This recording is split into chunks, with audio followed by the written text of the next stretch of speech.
Ah, shit. Here we go again. On est le 29 juillet 2024. L'Ouest est en feu. Tout coûte trop cher. Qu'est-ce qu'on va faire? Camarades de tout genre, bienvenue au pré-lancement de l'Antipode, le refuge des, euh, le refuge des orphelins politiques du Québec et au-delà. Euh, Maxime, on est rendu finalement sur Twitter. Comment tu te sens? Sur Twitch.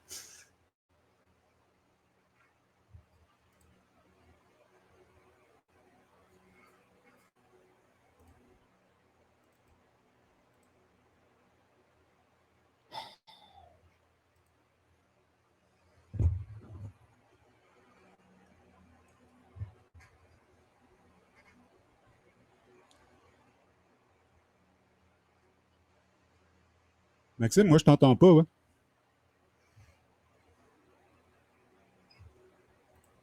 Excusez, petit pépin technique, là. Normalement, vous devriez m'entendre.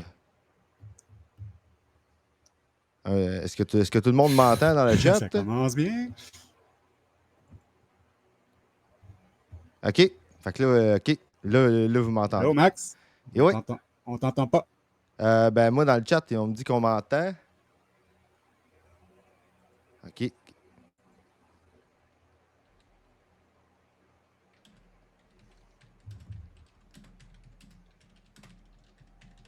Excusez tout le monde, petit pépin technique.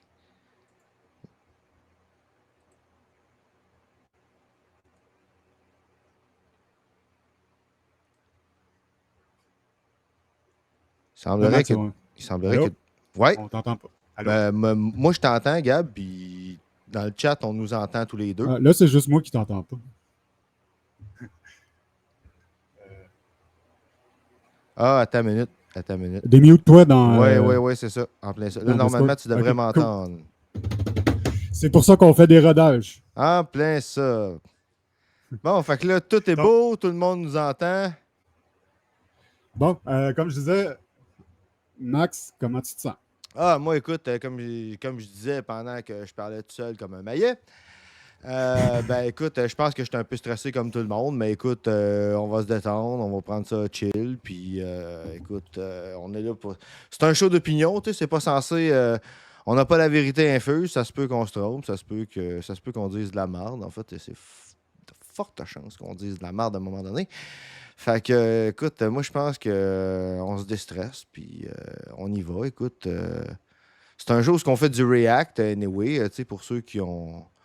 Pour ceux qui arriveraient et qui n'auraient pas tout à fait suivi, ben c'est ça, c'est un show de React où on va regarder des vidéos, puis tu sais, on va faire aussi du commentaire. Par contre, ce qu'on fera pas, c'est du hate watching. Ça, c'est clair qu'on regardera pas on s'amusera pas à regarder des gens d'extrême droite, des complotistes ou toutes sortes de choses avec lesquelles on n'est pas d'accord. On va principalement présenter des choses soit qui relèvent de l'actualité ou avec lesquelles on est plutôt d'accord, puis sur lequel on veut rajouter des choses, sur lesquelles on veut développer. Ben souvent, ça va avoir rapport à différents sujets. Comme aujourd'hui, on y va avec des concepts de gauche de base, question que on s'entende un peu tous sur qu'est-ce que c'est être à gauche, puis qu'est-ce que c'est la gauche, puis qu'est-ce que c'est la droite. On est une chaîne qui est ouvertement de gauche, fait que je pense que c'est une bonne idée de commencer par là. Oui. Tous des très bons points, Max. Fait que... Donc c'est ça. Pour ce show-ci et pour les 3 prochains shows, on va avoir une formule un peu plus relax, un peu plus rodage. Après ça, pour les shows à partir du 9 août, on va faire notre lancement officiel avec un watch party. Donc, on va avoir 2 formules. Le vendredi, ça va être un vidéo ou 2 de très longue durée, des vidéos de plus qu'une heure et demie sur lesquelles on va commenter allègrement, dans une ambiance plus décontractée. Puis le lundi soir, on va faire un format un peu plus complet. On va faire une couverture de l'actualité de la semaine un peu, en mode plus ou moins revue de presse, un peu comme qu'est-ce qu'on fait sur la chaîne Les Manigances, qu'on salue d'ailleurs. Puis On va avoir le segment principal, ça va être encore du React de vidéos qu'on aime et qu'on a choisi. Là. C'est du React qu'on fera pas. On fera pas du React à chaud, on va faire du React tiède, disons. Au moins un de nous deux est familier avec le contenu. C'est du contenu qu'on a vetté aussi. On sait que c'est bon, que ça correspond à nos valeurs. Puis en troisième partie, le concept qu'on est en train de développer, ça va être en fait d'amener le plus possible les contributions du chat pour rendre le show le plus interactif possible avec la communauté qu'on essaye de construire. Oui, puis il y a aussi, éventuellement, on risque de produire aussi nos propres vidéos explicatives, puis ça va être présenté, tu sais, aux côtés de du reste qu'on va trouver puis qu'on va présenter, tu sais, comme Gab, tu disais, tu sais, on va vetter, puis on va aussi regarder aussi, tu sais, si c'est du monde qui savent minimalement ce qu'ils disent, là. On n'invitera pas... on on n'invitera pas un psychologue parler de théorie économique marxiste, par exemple. Tu sais. Ça de même. Là. Vous pouvez penser à qui vous voulez, mais toujours comme ça. Fait que, j'ai aucun nom qui me vient en tête. C'est ça, c'est le genre de choses qu'on fera pas. T'sais. Fait que c'est pas mal ça. Fait que moi, je vous propose d'enchaîner avec le premier vidéo. Puis je sais pas si on parlait de rodage. Tantôt, on avait un pépin technique. Je profite de l'occasion pour vous présenter notre coproductrice, Sika. Je sais pas si t'es là, Sika. Salut! M'entendez-vous? Oui, on t'entend. Oui. On t'entend même. Celle-là, ça s'est bien passé. Oui, on t'entend même très, très, très, très bien. Fait que, eh bien, on vous la présente. Vous ne la verrez pas nécessairement à l'écran, mais elle est souvent là en arrière. Puis, ben franchement, avec l'organisation qu'elle nous amène, je pense qu'on ne pourrait pas faire ça. On ne serait pas online à soir, ben honnêtement. Fait que vous pouvez la remercier autant que nous autres. Ça fait plaisir de vous aider, les boys. Ben, c'est bien apprécié. Fait que. Je retourne dans la pénombre. Ouais, ben en fait, je je m'apprêtais à te demander si tu avais trouvé comment faire des sondages, parce que ça fait partie des choses qu'on rôde, parce que pendant le premier sujet qu'on va vous présenter, on aimerait ça faire voter le chat sur les. Ouais, les non, deux je suis sujets pas qui vont- rendu là, que je suggère Bon. de le demander vocalement. Bon, ben parfait. En ce Au pire, on va y aller dans l'ordre. Ok, je vous laisse. Bon show. Merci, Scott.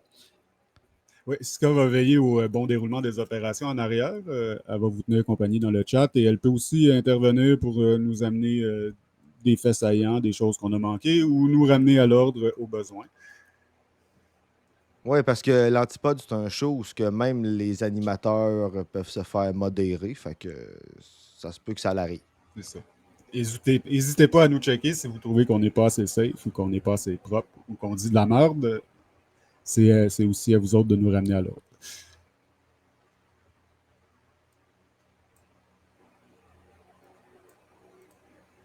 Fait qu'on commence ça.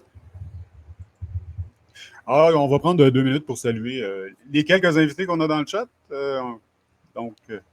On a Simon du Steak. Bonsoir, Simon du Steak. Je sais pas c'est quoi le steak, mais ça sonne bon.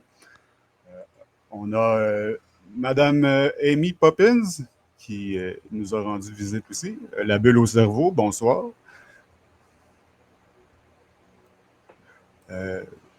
Aussi, je voudrais prendre un instant pour remercier et faire un shout-out à Pierre de la chaîne Les Manigances qui nous a pratiquement mis sur la map.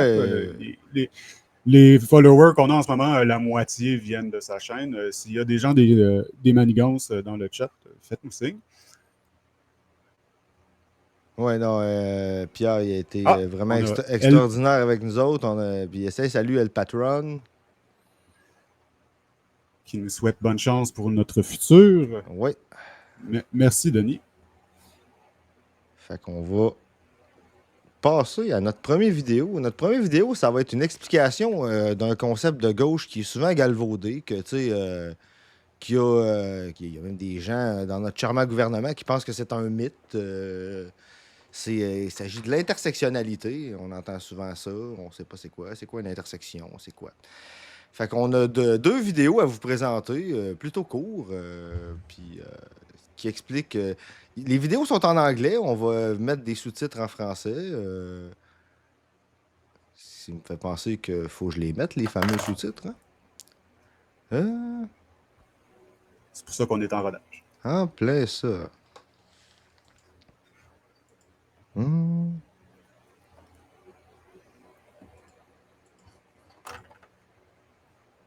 Comme ça.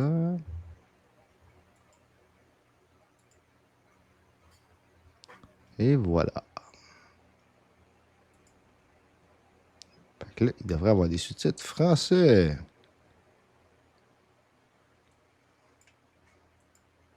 Et nous voilà dans le watch along. Fait qu'on starte ça. Puis on va commenter au fur et à mesure que ça va aller. Si on a des affaires à rajouter, Gab, tu n'hésites pas à me le dire. Je fais pause si tu as quelque chose à rajouter. Puis on y va. Ouais. When I was in high school, my social studies teacher asked us to complete the sentence, I am. The catch was you could only use one word to describe yourself, but I have a lot of words. I'm Asian, I'm a woman, I'm a lesbian, I'm an immigrant. Even my name, Jiang Mengjue, is not a single word. So in one word, I am intersectional. What is intersectionality?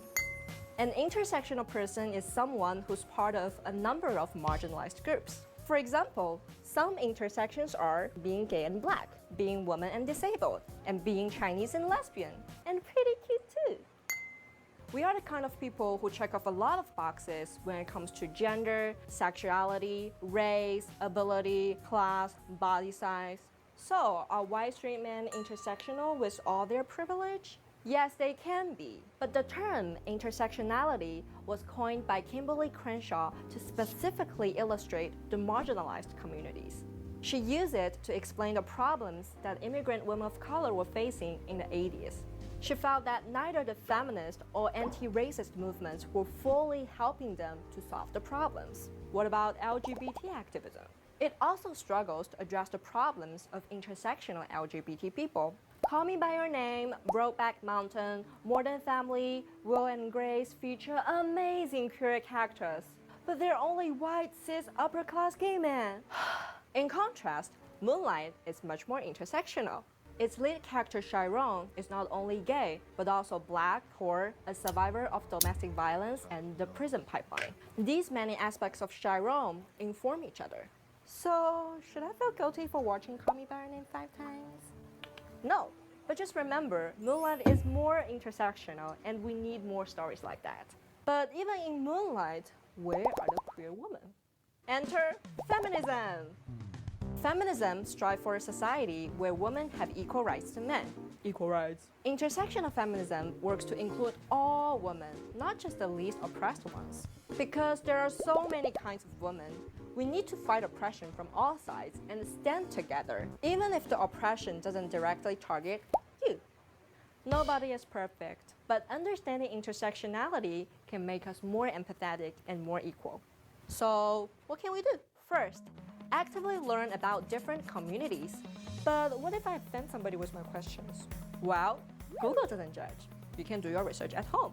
Hey Google, why do Asians all have such small eyes? Second, you can ask people questions, but don't make assumptions. Be polite and listen. But what if I really can't understand why on earth this Chinese lesbian immigrant is doing this video? Well, you should respect her anyway. Finally, in order to let more people learn about intersectionality, share this video and tell us what you think. That's a wrap.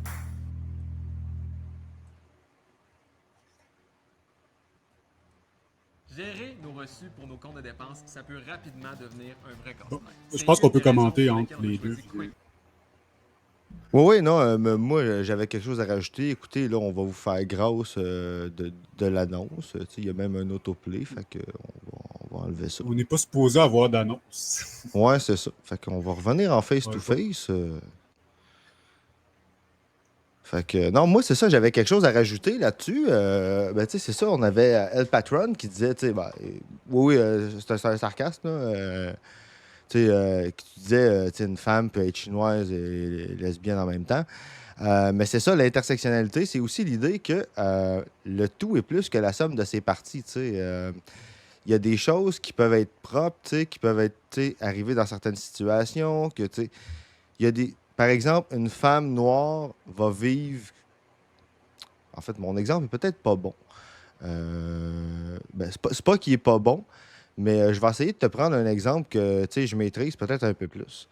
Tu sais, on connaît tout le profilage racial aux États-Unis, tu sais, en particulier, mais même ici, tu sais, qui est basé sur la couleur de la peau. Tu sais, pourquoi? Parce que la couleur de la peau, c'est la première chose qu'on voit. Tu sais, un policier qui voit un individu noir, tu sais, surtout s'il est habillé d'une certaine façon, ben, tu sais, il n'y a pas besoin d'y poser des questions, il n'y a pas besoin de, tu sais, il y a pas besoin de rien faire pour que le préjugé, même inconscient, même s'il ne se le dit pas, le privilège embarque. Tu sais.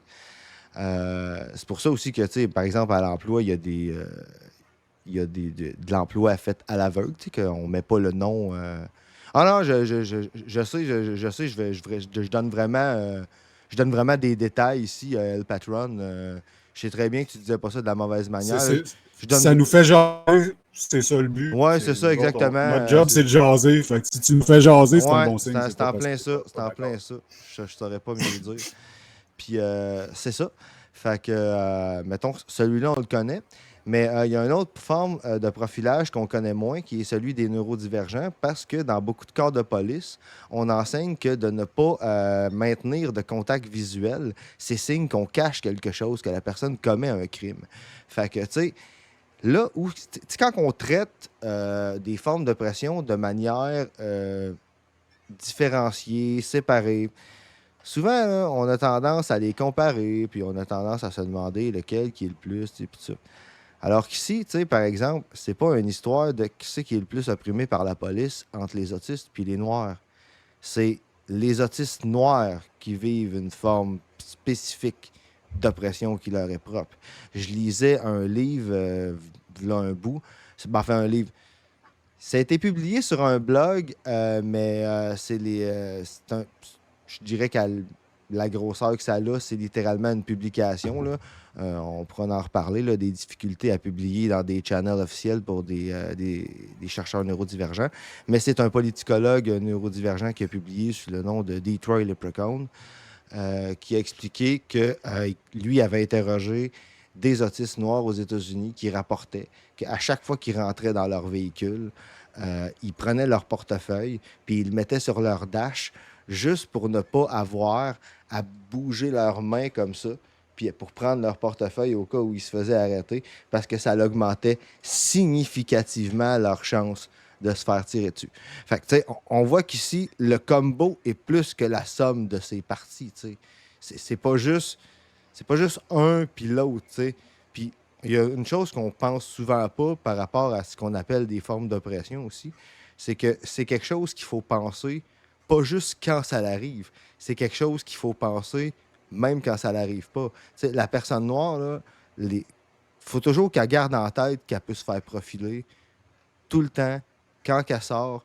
Puis c'est la pression de tout le temps maintenir ça qui constitue l'oppression. C'est pas le nombre de fois où elle se fait arrêter pour de vrai. Parce que c'est le fait d'avoir tout le temps à penser à ça, même quand elle se fait pas arrêter. Puis ça, c'est une charge qu'on n'a pas, mettons, toi puis moi.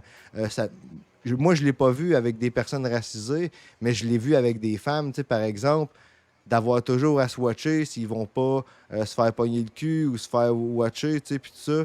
Puis je me suis dit, mais moi, j'ai jamais à faire ça, j'ai jamais à me watcher pour faire ça. Tu sais, à un moment donné, je prenais une simple marche avec une de mes chums de filles au centre-ville, puis elle évitait de passer à un certain endroit parce qu'il y avait quelqu'un qui l'avait harcelé, qui travaillait là, tu sais. J'ai jamais à faire ça, moi, aujourd'hui.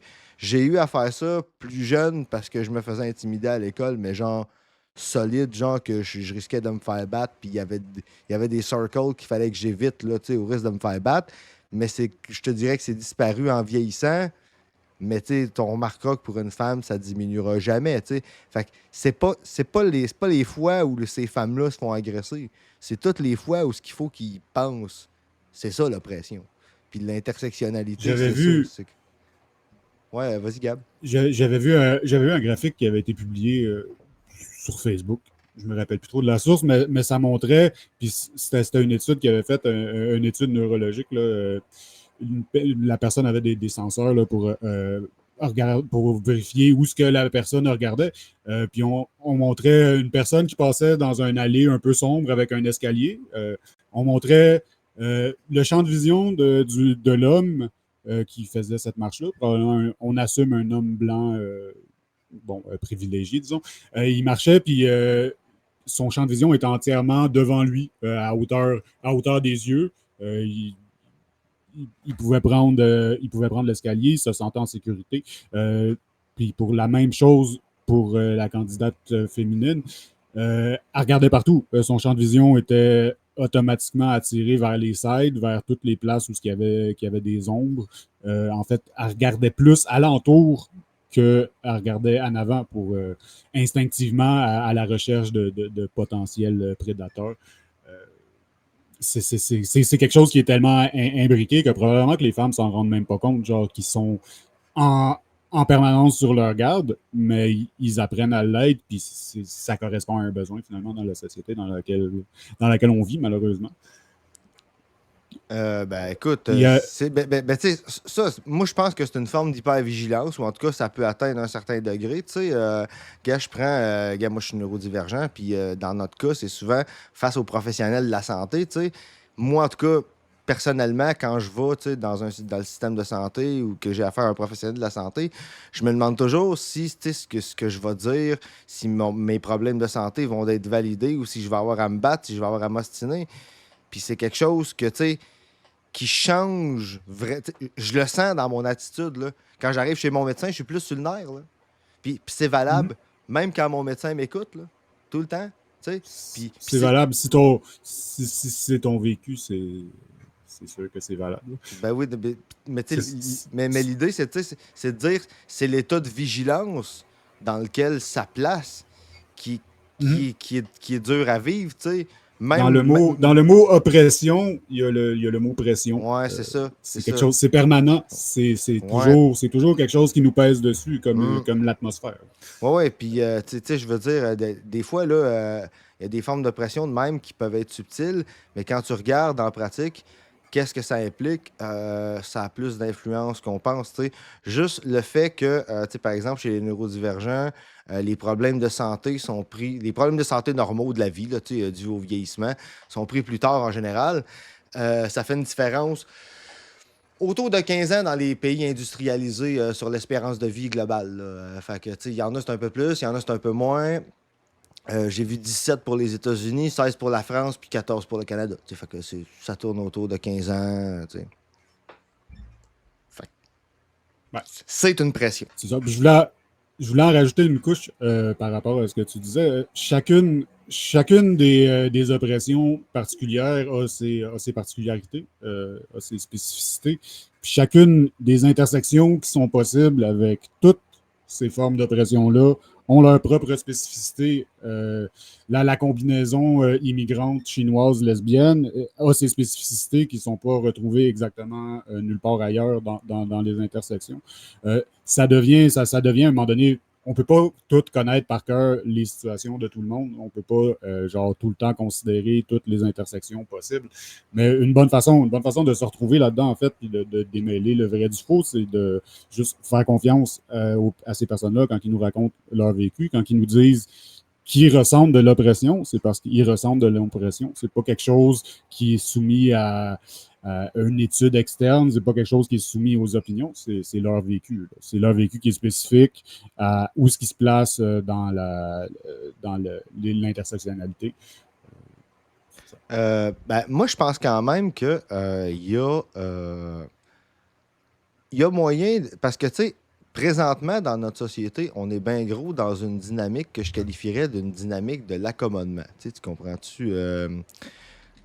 C'est de dire, il y a une manière de fonctionner. Il y a une manière de fonctionner. Puis, si tu diverges de ça, si tu es différent de ce qui est considéré la norme, c'est-à-dire l'homme blanc hétérosexuel, principalement,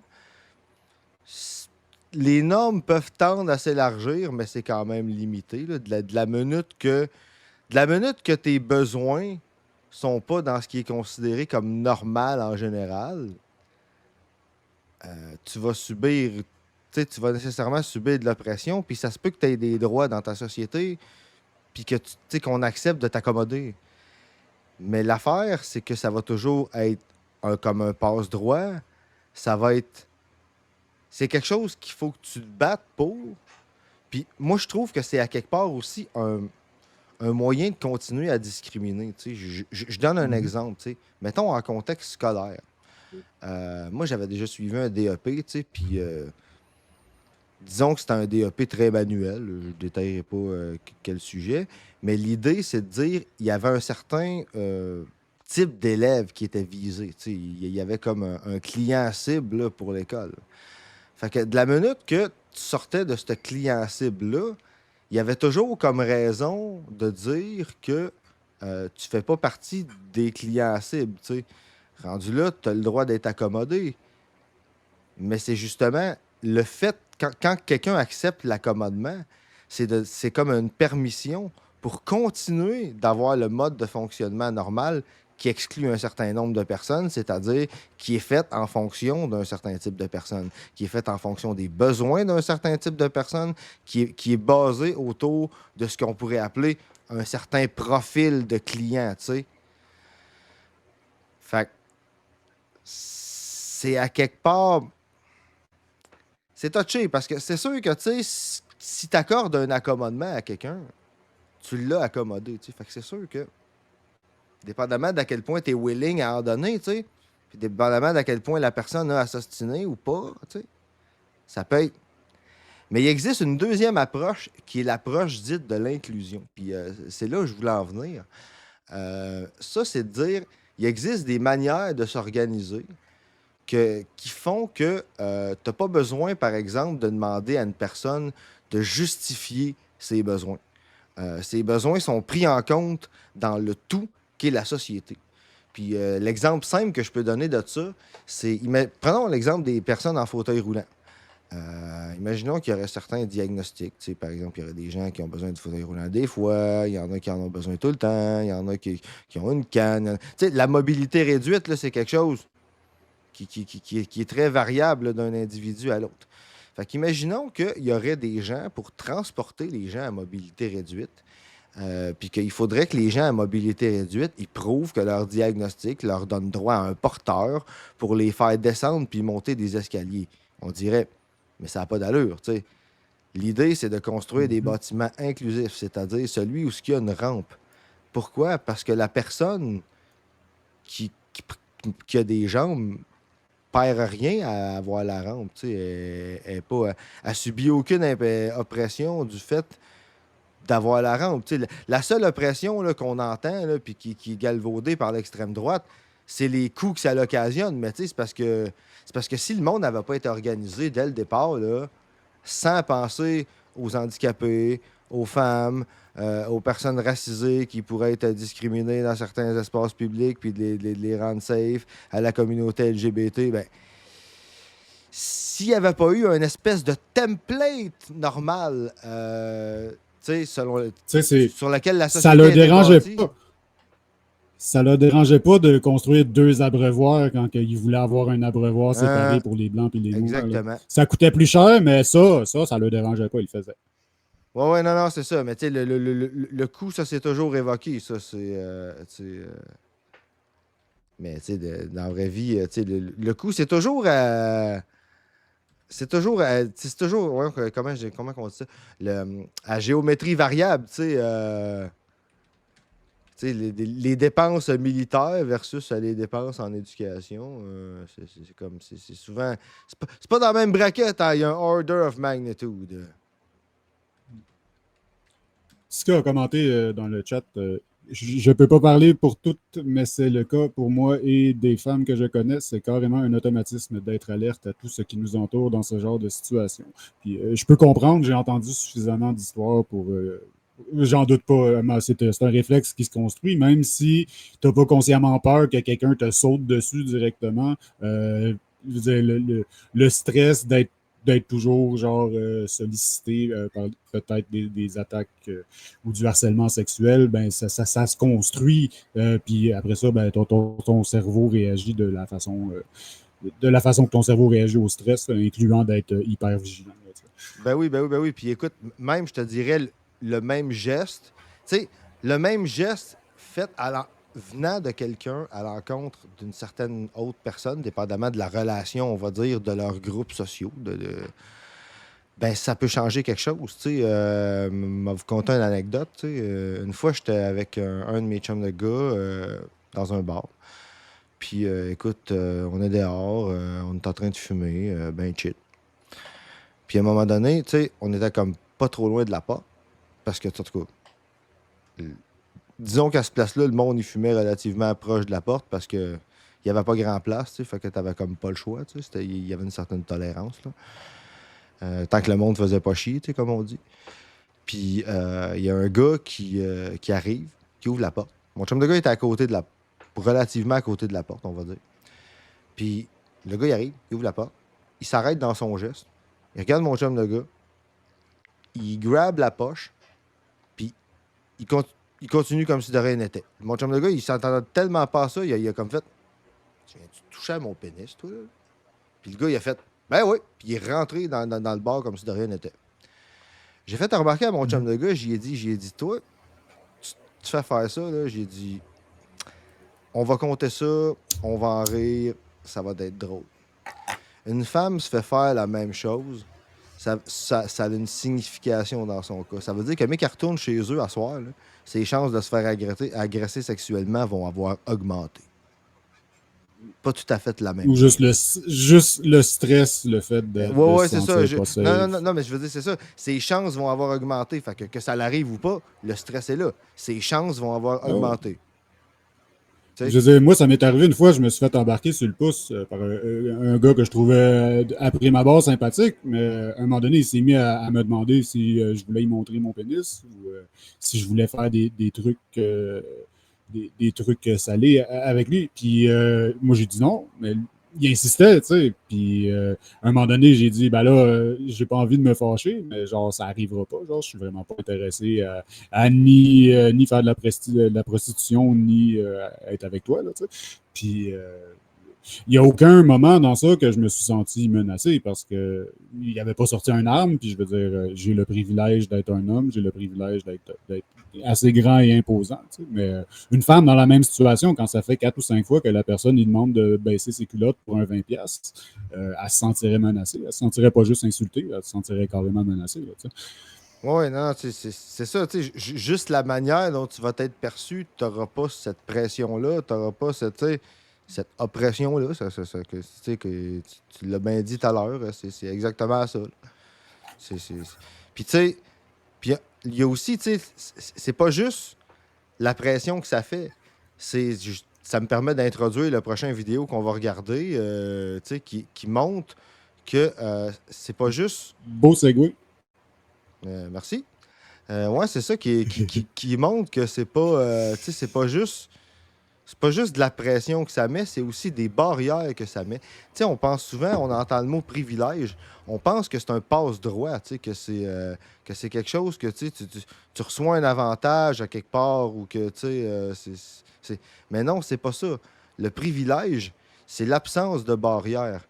Puis les barrières, ce que ça fait, là, c'est vraiment, c'est d'une subtilité ahurissante. Puis, tu sais, on pense souvent, là, que, tu sais, on fait des choix dans la vie, mais on fait pas des choix dans la vie. On a des choix dans la vie, puis tout le monde n'a pas les mêmes choix. Puis, tu sais, je vais avoir une autre anecdote là-dessus, mais on va regarder une vidéo qui est ce qu'on appelle la marche du privilège, c'est-à-dire il y a des gens qui vont partir tous sur la même ligne, puis qui vont avancer ou reculer en fonction de leurs privilèges, les uns par rapport aux autres. Puis ça va donner la place relative que les uns puis les autres partent dans la vie, puis les chances que chacun ont. Tu sais, quand on parle d'égalité des chances, là, c'est vraiment pas quelque chose qu'on peut tenir pour acquis, puis qui est également réparti, puis c'est vraiment. il y a une beaucoup plus grande marge qu'on pense. Puis c'est une expérience sociale là, qui est faite des fois dans des groupes. Moi, j'avais vu ça des fois dans des groupes syndicaux, des choses comme ça, des écoles aussi. Fait que c'est vraiment... c'est visuel, on voit vraiment la différence là, au niveau de où c'est qu'on part dans la vie. Fait que on commence ça, puis écoute Gab, encore une fois, t'hésites pas à m'arrêter. Mais c'est court, je pense qu'on peut attendre à la fin. Ouais, c'est ça, c'est très court comme vidéo. Fait penser, pour asseoir, il va falloir mettre les sous-titres un petit peu à mitaine. Ah, ok, il me le laisse. Ah ben c'est super le fun, ça. Ouais, c'est bien fait, la technologie. Hey, c'est magique. Some people are born into families where they have to walk miles just to get water. All I have to do is turn on a faucet. That's privilege. If you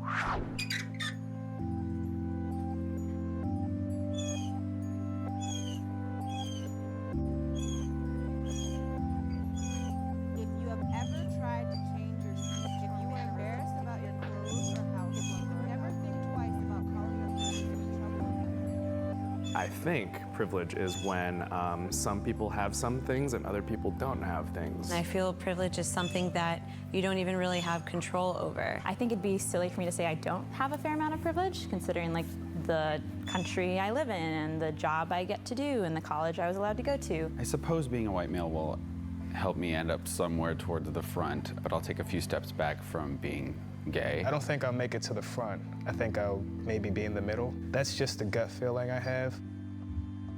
If your parents work nights and weekends to support your family, take one step back. If you can show affection for your romantic partner in public without fear of ridicule or violence, take one step forward. If you were embarrassed about your clothes or house while growing up, take one step back. If you have ever been diagnosed as having a physical or mental illness or disability, take one step back. If you have ever been bullied or made fun of based on something you can't change, take one step back. If you get time off for your religious holidays, take one step forward. If you came from a supportive family environment, if you can see a doctor whenever you feel the need, if you are able to move through the world without fear of sexual assault, if you took out loans for your education, if there were more than 50 books in your house growing up. So these are your final positions.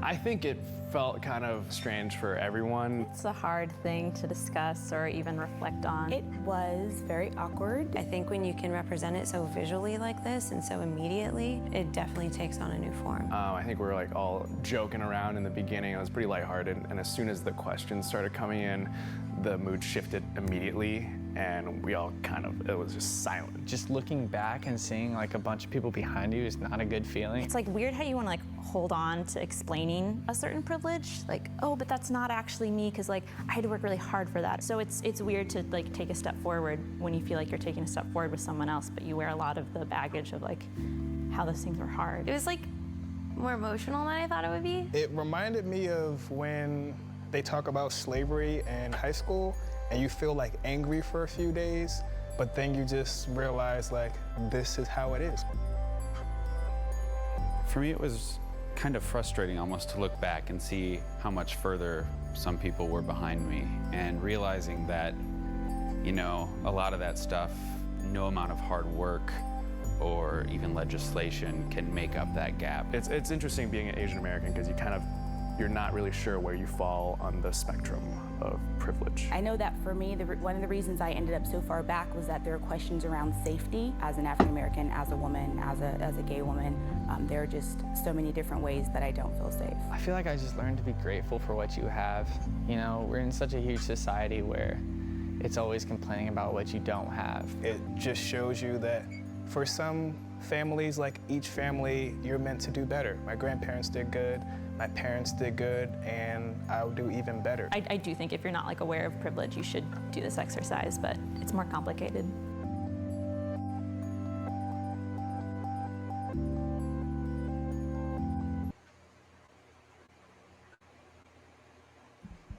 Fait que c'était ça, le petit vidéo. Comme vous pouvez voir, il y a du monde qui starte beaucoup plus derrière que d'autres. Il y a du monde Là, qui... tu peux repasser. Ouais, vas-y. Tu peux faire la transition. Oui, bien sûr. C'est pour ça qu'on est en relâche. En plein ça. Ouais, c'est vraiment bon. Tu m'avais introduit le concept, mais je ne l'avais pas écouté au complet. Le fixe visuel que tu as quand tu vois la madame, la noire, là, qui est à l'autre bout en arrière, là, c'est vraiment fort. Là. Ouais, non, c'est ça. Puis, tu sais, considérant en plus de ça, tu sais, si je me permets, je vais dire d'introduire une intersection dont on ne parle pas souvent, qui est la neurodivergence, bien souvent, elle n'est pas tenue compte dans ces marches-là. Puis en tenant compte du nombre de personnes LGBT qui sont également neurodivergentes, penser qu'il y a du monde qui serait encore plus en arrière que ça. Plus on rajoute d'intersections, plus il y a du monde qui peuvent être en arrière, puis plus il y a du monde qui peuvent être en avant. Fait que, tu sais, c'est... comme tu me disais, Gab, pendant la période où on montait la chaîne, tu sais, le capacitisme, puis en général, puis la neurodivergence en particulier, c'est dans les derniers boss, là, tu sais. Puis même, je lisais, il y a un fort lien entre le racisme puis le capacisme, tu sais, dans ce sens que, bien souvent, on va justifier d'autres formes d'oppression par du capacisme. C'est comme une espèce de truc auquel on pense pas, qui est quasiment invisible, tu sais. Pendant c'est un multiplicateur. Ouais, c'est ça. Un multiplicateur d'oppression. Oui, c'est ça, exactement. Tu sais, oui, puis c'est pas juste ça, tu sais, c'est de dire, c'est des choses pour lesquelles, entre guillemets, on a tué même des gens qu'on jugeait autrement supérieurs à d'autres, tu sais, genre comme des blancs, ariens, and so on. Puis d'un autre côté, on a justifié, par exemple, pendant combien de temps on a justifié le racisme en disant que les Noirs étaient moins capables de faire ci, que ça, que les Blancs. Être capable ou ne pas être capable de faire quelque chose, là, c'est un facteur déterminant même encore aujourd'hui, même au niveau là, de la gauche, je vais dire, d'une certaine gauche qu'on va voir tout à l'heure, d'ailleurs, qui est, comme je vais dire, axée sur les droits des travailleurs.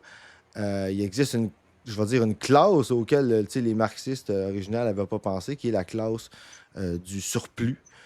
Qui est les gens qui sont pas capables de travailler, qui sont il y a un slogan qui dit le capitalisme est incompatible avec la vie des personnes handicapées.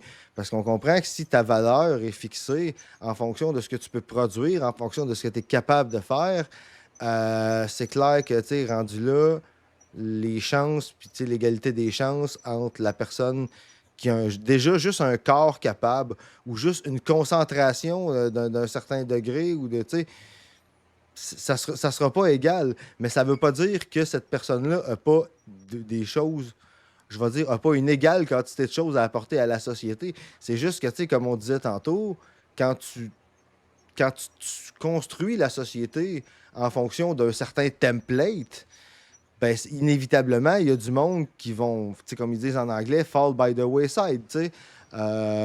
Si jamais vous voulez vous connecter à notre Discord, je ne sais pas si je peux vous donner le lien directement dans le chat. Tu as juste à taper Discord. On va l'essayer, là. Ouais, en fait, c'est ça. On a engagé un bot. En plein ça. Ça devrait marcher. Parfait. C'est ça, dans le courant de la soirée, probablement après le stream, je vais mettre dans la section qui est la bibliothèque des références de livres qui touchent au sujet qu'on a parlé à soir. Comme ça, par exemple, la question de créer la société autour d'un certain template qui crée un privilège à certaines personnes, puis pas à d'autres, qui fait que certaines personnes ont des barrières plus que d'autres.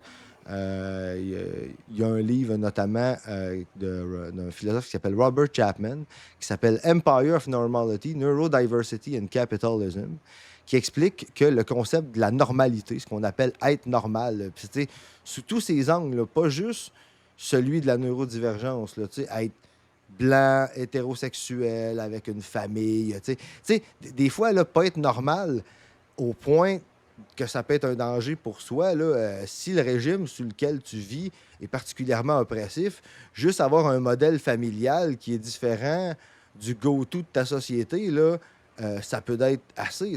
Moi, j'ai lu des livres sur le Troisième Reich où il y a des gens qui ont été envoyés à l'euthanasie parce qu'ils souhaitaient avoir une famille monoparentale. Je veux dire, il y a des bouts où j'ai été obligé de...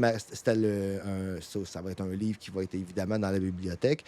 C'est une historienne qui s'appelle Edith Schaeffer qui s'est penchée sur la question. C'est son livre Asperger Children. Je vous avertis, là, si jamais vous allez lire ça, c'est comme la liste de Schindler, là, mais avec des neurodivergents, là, carrément. Il y a des bouts, il a fallu que je m'arrête. Puis c'est ça, il y a des gens qui ont été envoyés à être euthanasiés tout simplement parce que dans leur langage de petite fille de 12 ans, ils souhaitaient avoir une famille avec des enfants sans qu'il y ait une description d'un homme dans le paysage. Tu sais, c'était considéré comme not good for the folk, tu sais, le peuple. Tu sais, fait que quand on entend l'extrême droite crier au peuple, là, moi, quand j'entends le peuple puis la nation, là, Ein Volk, ein Reich, là, je connais la suite. Tu sais, c'est comme bon, c'est des red flags. Ouais, c'est des gros red flags qui se lèvent, là, tu sais, puis on serait surpris, là, tu sais, puis je vous dis ça, là, on n'entend pas souvent parler, là, des victimes du Troisième Reich au niveau des hôpitaux psychiatriques en général. Mais il y a des mémorials de ça. D'ailleurs, le livre en anglais d'Edith Schaeffer, c'est la photo d'un mémorial à Vienne la photo est assez nice, d'ailleurs. C'est des piliers illuminés de soir. Ça doit être vraiment quelque chose. Puis, tu sais, c'est devant un théâtre.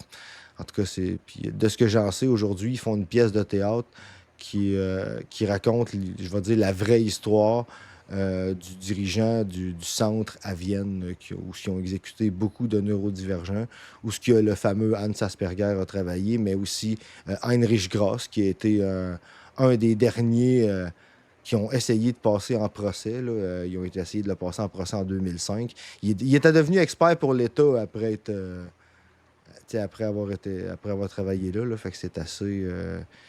des fois, là, c'est surprenant comment plus la normalité diminue, là, plus il y a des gens qui tombent by the wayside, comme ils disent. Puis, je me suis étendu un peu, pour montrer un peu comment ça peut aller loin, mais c'est de dire... Si je peux dire ça comme ça, là, le fascisme, c'est une extension de la normalité. Là.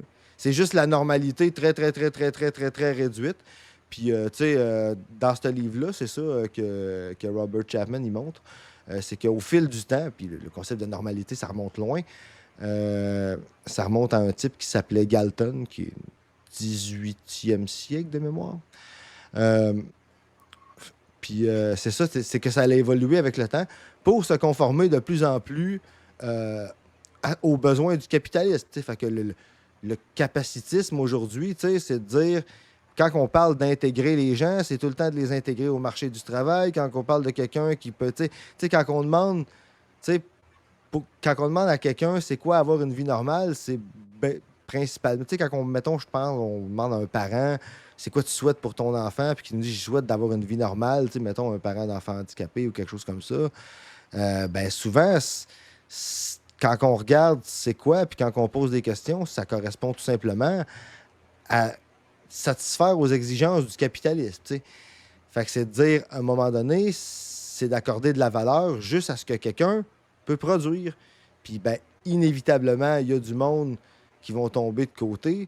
Puis, c'est pas nécessairement juste du monde qui ont, je sais pas moi, qui ont des handicaps avec lesquels ils sont nés. Ou que, il y a aussi, je vais appeler ça un slogan, là, mais qui dit un corps valide, c'est un état temporaire. On finit tout par devenir vieux, on finit tout par... l'état d'être capable de produire, là, c'est pas quelque chose qu'on peut tenir pour acquis, puis c'est pas quelque chose qu'on peut, qui est éternel, puis Tout le monde est jeune, tout le monde vieillit au gros minimum, tu sais. Fait que même la personne qui naît un homme blanc, hétérosexuel, tôt ou tard, il va devenir une personne âgée, puis tu sais, il va avoir besoin... Tôt ou tard, il ne sera plus capable de travailler. Exact. Pour les capitalistes, on travaillerait de la naissance jusqu'à la mort. Ouais, c'est ça. On ne peut pas avant un certain âge, mais ils nous prendraient aussitôt qu'ils sont capables. Là, au début là, de l'industrialisation, ils prenaient des enfants à 7-8 ans, puis ils les mettaient à califourchon sur une ligne de conveyor, puis ils se faisaient passer dans le crusher de charbon. C'est ça. Ouais, non, mais c'est ça. C'est l'idée générale que, tu sais, puis ça n'a même pas besoin d'être voulu, tu sais, ça se fait tout seul, tu sais. C'est de dire, si tout devient une commodité, si tout est payant, ben ça veut dire que tu as le droit de faire les choses juste si tu as de l'argent. Puis si tu as de l'argent juste de par qu'est-ce que tu peux produire ou qu'est-ce que tu peux payer d'autres pour produire à ta place, qui est là que ça commence à causer problème, encore plus. Mais même juste qu'est-ce que tu peux produire toi-même, c'est pas compatible avec la vie de tout le monde dans la société parce que la capacité de produire n'est pas également répartie. Tu sais, quand je disais tantôt que j'avais une anecdote par rapport aux vidéos qu'on venait de regarder, OK, oui, ça m'a été raconté, mais en tout cas, je connais le centre où c'est arrivé. Je ne le nommerai pas. C'est un centre, c'est un centre de jour pour itinérants qui est dans ma région. Mais tu sais, le genre de centre, je vais dire, vraiment ultra à gauche, où il n'y a pas de bureaucratie, tu n'as pas besoin de t'inscrire, tu rentres là, tu as besoin d'aide, il y a du monde qui vont t'accompagner, par exemple, si tu as besoin de renouveler ta carte d'assurance maladie, si tu vas, tu sais, oui, il y a même, je sais pas s'il y a encore le budget pour ça, mais il fut un temps où il servait des repas le midi, tu sais, vraiment pas le genre de place où tu as besoin de t'inscrire, puis tout, puis quelqu'un que je connais fréquentait ce centre-là, puis il m'a raconté quelque chose une fois qui est arrivé là puis tu t'entends ça, puis tu peux plus jamais penser que l'égalité des chances, c'est une réalité après ça. Hey, salut Woodbreaker, yes sir. Bienvenue à l'Antipode. Ouais, Queen Bobette, je suis en train de te lire. Chez Shane, les travailleurs doivent coudre 900 morceaux par jour pour avoir un semblant de paye. Si rare, ils doivent payer les morceaux qui équivaut à leur paye par la semaine. Oui, mais ça, ça, là, écoute, charger les employés pour les pertes, là, c'est une vraie tactique de capitaliste. Tu sais, c'est de dire, juste quand on entend, là, si les salaires augmentent, les prix vont augmenter. Ben oui, mais ça suppose que le capitaliste, entre les deux, lui, il fait jamais moins d'argent, tu sais. Lui, il faut toujours qu'il en fasse plus, faut que la croissance, and so on, and so on. Ça, c'est jamais remis en question, ça, c'est cet aspect-là. L'intermédiaire entre les deux, lui en fait jamais. T'sais. Mais. Pas de trouble. Ouais, c'est ça, je vois le commentaire, là, j'ai peut-être manqué de clarifier quelque chose. Si on dit qu'ils engageaient des enfants dans le passé, là, ils n'ont jamais arrêté. Ils n'ont jamais arrêté. Dans le tiers-monde, dans les pays en développement, disons, à cause de l'avantage économique de faire de la production comme pour Shane ou pour Nike, comme Queen Bobette elle disait. Ça l'a jamais arrêté. Ça l'a arrêté quand on a désindustrialisé, quand on a envoyé les compagnies des pays occidentaux vers les pays en développement. Ces pratiques-là sont revenues parce que ça avait été interdit ici à cause des guerres du travail qu'il y a eu quand ils ont gagné tous les droits que les travailleurs ont aujourd'hui à la sueur de leur front et même avec leur sang. Vu que c'était pas interdit dans les pays où nos industries occidentales ont été s'implantées, c'est des pratiques qui sont revenues parce que pour la simple raison que c'est bénéfique économiquement. Là. Il y a plus d'enfants dans des shops aujourd'hui qu'il y en a eu à n'importe quel point dans l'histoire. Ah ouais, non, mais écoute, tu sais, je Puis veux il y a dire, un gros push pour ramener ça ici, là, pour renormaliser et relégaliser le travail des enfants jusqu'au Québec. Là. Ah oui, oui, non, mais c'est C'est pas quelque chose du passé. il y a il y a une espèce de valorisation malsaine du travail, tu sais, je veux dire, écoute, quand on entendait François Legault dire que c'était mieux, j'ai un blanc, c'était-tu Legault ou c'était le ministre du Ben, c'est Travail? son genre, là. Ouais, Ça mais non, mais je m'étonnerait suis en pas. train de me demander si. On veut pas dire de la merde. Ouais, non, Si c'est on ça. se trompe, Mais corrigez-nous dans c'est le ça, chat. on a averti qu'on pouvait dire de la merde, mais mettons qu'on va dire que c'est François Legault, là, mais sous réserve, ça se peut que ce soit le ministre du Travail, qui disait que c'était mieux pour un ado d'aller travailler que de jouer à des jeux vidéo. Tu sais, c'est parce qu'à un moment donné, là, c'est quoi, là? C'est-tu un problème de se divertir? C'est-tu. Tu sais, faut que tu travailles tout le temps, puis faut que tu sois productif, puis faut. Tu sais, avoir de la valeur juste en fonction de qu'est-ce que tu peux produire, là, c'est ça. Moi, si j'avais à définir. Hey, hello, Miss Zombie. Ouais, si j'avais à définir tu sais, le capacitisme en une phrase, c'est de dire que c'est d'accorder de la valeur aux gens uniquement en fonction de ce qu'ils peuvent produire, de ce qu'ils sont capables de faire. Tu sais. Parce que je veux dire, C'est ultimement, ça. T'as de la valeur si tu peux, aider le capitalisme à faire du profit. Oui, mais Sinon, oui, je vais dire oui, mais pas nécessairement, même au-delà de ça. Parce que, tu sais, prends, là, je vais dire, des marxistes traditionnels, là, tu sais, un peu rouge-brun, comme on dit, là, tu sais. Pour ceux qui ne savent pas c'est quoi, dans le prochain vidéo, d'ailleurs, vous allez voir un peu c'est quoi ce qu'on appelle des disons, rouges-bruns. réductionnistes de classe. Ouais, c'est ça, réductionniste de classe. Vous allez voir ça dans le prochain vidéo. Mais tu sais, c'est de dire qu'il y a des marxistes traditionnels, que tu sais, tout est axé sur les droits des travailleurs. Puis, tu sais, c'est de dire qu'à un moment donné, tu sais, ce que je parlais tantôt, le livre de Robert Chapman, la classe qu'on appelle du surplus, c'est la classe avec laquelle, je vais dire, l'establishment capitaliste va faire peur aux travailleurs en disant regardez, si vous ne travaillez pas assez bien, si vous ne mettez pas de l'argent de côté, c'est ci puis ça, vous allez finir comme l'handicapé, vous allez être laissé pour compte, vous allez, tu sais, c'est ce qu'on appelle la classe du surplus. Fait que, tu sais, c'est la sous-classe de toutes les sous-classes. C'est la classe que même la gauche traditionnelle a rejetée parce qu'elle ne pouvait pas travailler. Tu sais. Je lisais récemment, il faudrait que je retrouve, c'était. Il me semble que c'était dans The Three-Way Fight. C'était différentes analyses antifascistes de différents événements, dont certaines sont intéressantes, certaines ont leurs défauts, Ouais. ils ont le plus puis le moins. Là. Mais, on va voir ça dans ta chronique de lecture ouais, à venir. ouais, c'est ça. Dans un prochain épisode. Ça va être ça va être à voir dans les chroniques Je veux de dire, lecture. c'est sûr qu'on va le voir parce que tu n'arrêtes pas de m'en parler. Ah ouais, non, The Three-Way Fight, j'ai autant du bon à dire que du mauvais de ce livre-là. Fait que, tu sais, ça va être une analyse pleine de rebondissements. Il va y avoir du stock à dire là-dessus. Mais bref, tout ça pour dire que même dans des pays ultra gauchistes, là, même au plus fort de l'Union soviétique, les handicaps étaient définis légalement comme l'incapacité à travailler. Tu sais, fait que la capacité à produire, là, c'est pas juste le propre du capitalisme. Tu sais, quand je disais tantôt que c'est quelque chose auquel on pense même plus, là, ben, c'est de dire c'est particulièrement un problème dans les pays Mais capitalistes. c'était quoi?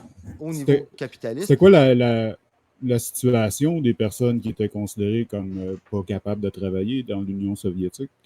Exactement. Je le sais pas. Parce qu'ils parlaient pas Je veux comme dire, je pense pas qu'ils les envoyaient nécessairement au goulag à toutes les époques. Puis ils faisaient pas des expérimentations non plus comme Asperger. Puis ils étaient pas dans la rue. Ben non, effectivement. Mettons quelqu'un qui était, par exemple, invalide à la longue, tu sais, d'avoir travaillé, puis ça, il était pas de ce que j'en sais, il était pas nécessairement à la rue, puis tout ça, là, tu sais.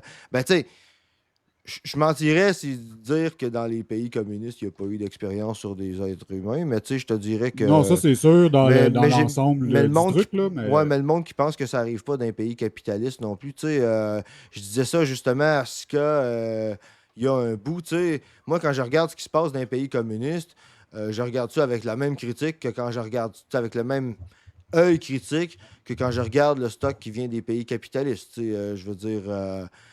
on en parlera peut-être à un moment donné, mais il y a un centre, c'est en Ohio de mémoire, en tout cas aux États-Unis, Rothenberg Center, où ils utilisent encore des techniques de comportement très similaires à des pratiquement identiques, à des thérapies de conversion, même en plus intense sur des autistes, puis ils utilisent encore des chocs électriques, tu sais, parce que ces techniques-là sont encore utilisées même ici au Québec, mais avec, tu sais, il existe différentes versions, différentes variables, tu sais. Ici au Québec, vous ne verrez pas des chocs électriques parce que, tu sais, il y a des lois, puis tout ça. Mais il existe des centres, tu sais, des espèces d'asiles fermés là, qui existent encore. Puis le HASAN, là, le Autistic Self-Advocacy Network aux États-Unis, a une pétition. Tu sais, c'est un groupe qui est dirigé par des autistes là, qui a jamais la portée des grosses organisations conspi anti-vax comme Autism Speak, là, mais tu sais, qui essayent quand même de faire pression sur le gouvernement américain quand il y a des issues vraiment importantes, là. Puis celle-là, ça en est une. T'sais, ils ont une pétition qui s'appelle Stop the Shock parce que c'est un asile fermé où ils font qui donnent des chocs électriques à des gens. Fait que quand le monde il pense qu'il n'y a pas de maltraitance puis il n'y a pas d'expérience sur des êtres humains dans des pays capitalistes, ben c'est pas vrai. Fait que, moi, je dis il y en a très certainement eu. Je suis pas prêt à dire qu'il n'y en a pas eu dans des pays communistes.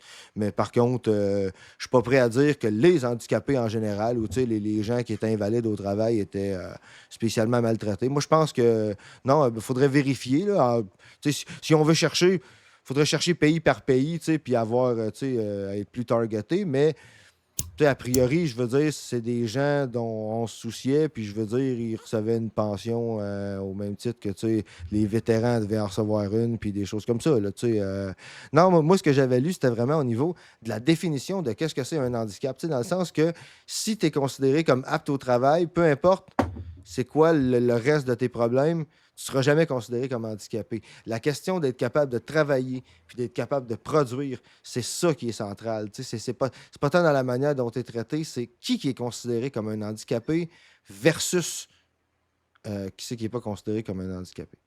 Ouais, Queen Bobette,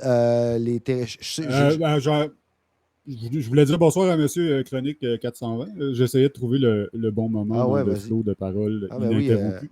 Bien le bonsoir. Bonsoir et bienvenue Chronique 420 à l'Antipode. Je ne sais pas de quoi ton nom parle, mais ça sonne bien. Oui, c'est ça, exactement. C'est un beau numéro, ça, 420. Mais ouais, pour répondre je ne sais pas c'est quoi. Mais pour répondre à Queen Bobette, ouais, c'est ça, les thérapies de choc existent encore pour les cas de dépression. Ouais, ça, de ce que j'en sais, c'est différent. C'est plus comme c'est des électrochocs au niveau du cerveau qui stabilisent certains, des microchocs là, qui stabilisent certaines personnes. Puis bien souvent, c'est la personne elle-même qui a le contrôle, puis ça stabilise l'état mental. Donc, ici, on parle vraiment d'électrochocs punitifs dans le cadre de techniques de modification du comportement qui est très similaire à des thérapies de conversion, c'est-à-dire un gros système de punition-récompense pour causer l'apparition puis l'extinction de comportement. Mais là, comme je disais, je donne un exemple d'un des cas les plus extrêmes. C'est juste pour dire que faut juste éviter de tomber dans l'esprit fallacieux de penser que parce qu'on est d'un pays dit démocratique, libéral, qu'il n'y a jamais de maltraitance sur des minorités qui se sont faites. Je veux dire, on ne se cachera pas que les quartiers des personnes racisées, par exemple, les quartiers où les logements sont à prix modique puis pauvres, sont pas mis sur les terrains les moins contaminés en ville. Puis... En fait, le fait qu'on soit dans une société dite progressive, social-démocratique, etc., ça tend à invisibiliser beaucoup des problèmes qui sont sous-jacents et presque inévitables dans le fait que c'est une société social-démocrate. On veut pas. L'État peut jamais se regarder et te dire qu'il s'est trompé ou qu'il fait une erreur. C'est toujours parfait. C'est ça l'idéologie. Fait que les manques qui sont invisibilisés dans le discours social, il faut les trouver par nous-mêmes. Woodbreaker, qu'est-ce que tu dis? Les expériences de l'Institut Allan Memorial, ça date... Institut Allan Memorial. Ça date pas d'il y a 100 ans. Je connais pas. C'est quoi? Y a-tu... L'Institut Allan Memorial, checker ça. Check into it.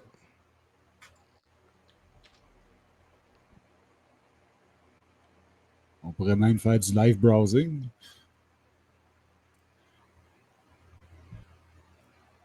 On pourrait. Hein? Fait que, comme ça. C'est pour ça qu'on est en rodage. Live browsing.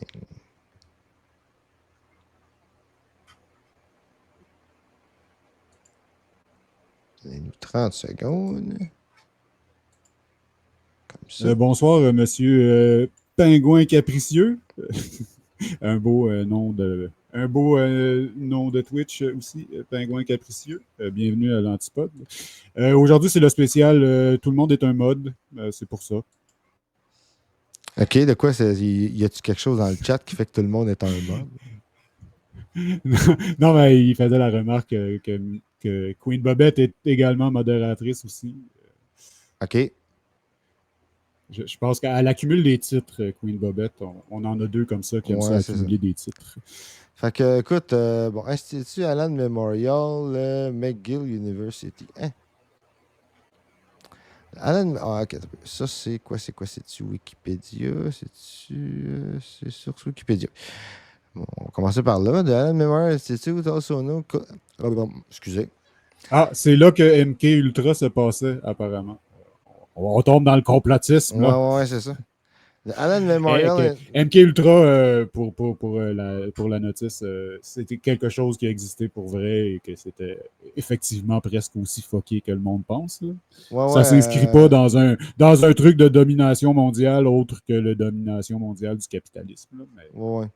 Mais c'est une vraie conspiration, comme Woodbreaker dit. Ouais, non, c'est ça. Ça fait partie, là. Tu sais, justement, on va chercher d'autres choses. C'est quoi? C'est. Ce qu'il est. Oh, merci, Queen Bobette. Queen Bobette, elle nous aime. C'est quoi la pyramide of Conspiracy? Quelque chose comme ça. Ceci, mes amis. Oui, Woodbreaker, il y a des vrais complots. Un complot, la définition la plus simple, c'est plusieurs personnes qui s'entendent ensemble pour faire quelque chose contre la loi et contre l'intérêt du public. C'est ça, mais quand tu regardes les... Attends une minute, j'aimerais ça avoir l'image. S'il vous plaît, tout le monde. On peut-tu avoir l'image quelque part? Non, c'est pas ça. Attends. Tu sais, l'avoir de manière décente. Ah, voilà. Tu sais, moi, je disais souvent une vraie conspiration, là, s'il y a le plus que 5 personnes, là, ben, ta conspiration, c'est une fausse. Tu sais. Max. Ouais, quelque chose de même. Dans ma définition, la différence, c'est qu'un complot, c'est quelque chose qui peut être défini dans le temps et l'espace. On va dire le complot de quelque chose pour quelque chose. Puis le complotisme, c'est un framework dans lequel on peut intégrer la totalité du monde et de l'histoire. Ouais, exactement. Le complotisme, c'est pas nécessairement de voir des complots. C'est d'expliquer les choses par des complots. C'est ça. Puis en fait... Très bien dit. Très bien dit. Puis tu sais, si vous allez écouter j'ai toujours un blanc sur son nom, le pharmacien, sa série Dérive, il interview Marie-Ève Carnian, notamment, qui est une spécialiste de la question. Merci Woodbreaker pour la plug. C'est peut-être quelque chose qu'on va regarder. Ouais, effectivement. On devrait prendre une note de ça quelque part. Mais bref, c'est ça... je viens de vous créer un méga loop, là. Ça a bien l'air. Fait que, ouais, je vais rester sur la chart. Mais bref, c'est ça. C'est comme ça que la chercheuse Marie-Ève Carnian, si de la mémoire est bonne, c'est l'Université de Sherbrooke, définissait le complotisme. C'est pas juste de voir des complots. C'est d'expliquer les choses par des complots. Puis, je dirais même, c'est admis. Pendant la pandémie, j'ai entendu Stéphane Blais en personne venir dire « C'est ça le complotisme, c'est à qui profite le crime. » Fait que c'est toujours regarder qui c'est qui a commis un crime, qui c'est qui a commis une action. Puis moi, je vois vraiment ça comme une extension du mythe du self-made man. T'sais. C'est de dire, si tu crois que ta vie dépend juste de tes choix et que tu te construis toi-même, ben, de la minute que tu vas voir quelque chose arriver, tu vas te dire que c'est quelqu'un, quelque part, qui a fait quelque chose parce que ça devient la cause de tout le reste. C'est de dire le choix de quelqu'un puis sa capacité à Je pense que t'affichais pas la bonne fenêtre. à construire sa vie, tu sais. De quoi tu dis que j'affichais pas la bonne fenêtre? Ben, normalement, là, vous Pendant un devez- bout, on avait le truc infini là, qu'on voit le OBS Ouais. qui se répète lui-même, mais c'est pas grave. Là. Ouais, non, c'est ça. Fait que- Excuse-moi de t'interrompre. Non, ouais. pas de trouble. Mais ouais, non, tu sais, c'est. Ouais. J'ai un petit peu perdu ma ligne, là, mais c'est pas grave. Écoutez, il va falloir vous habituer à ça. Comme je dis souvent, Team TDAH, fait que, tu sais, c'est comme ça veut dire que... Mais je pense qu'on arrivait à la fin de cette. Ouais, on arrivait pas mal à la. De toute façon, mais on est parti de la marge du privilège, on est passé par mais les tu sais, enfants qui travaillent, puis là, on est rendu expliquer le complot de façon fondamentale. Non, mais c'est bien, c'est pour ce genre de commentaires galopants là, exactement. que les gens viennent ici. Ah ouais, non, mais moi, c'est pile le genre d'intervention que j'adore, Woodbreaker, tu sais, qui nous fait partir sur une tangente de même. Là. Mais tu sais, regardez, ça, c'est une fille qui On vous encourage, on dit ça à la blague. Ah ouais, on vous encourage fortement. On s'amuse beaucoup. Ouais. Puis, tu sais, c'est ça. On aime ça se perdre dans des choses. En plein ça. Qui rallongent le stream. Ça finira à quelle heure que ça finira, tu sais. On sait à quelle heure ça commence, on sait pas à quelle heure ça finit.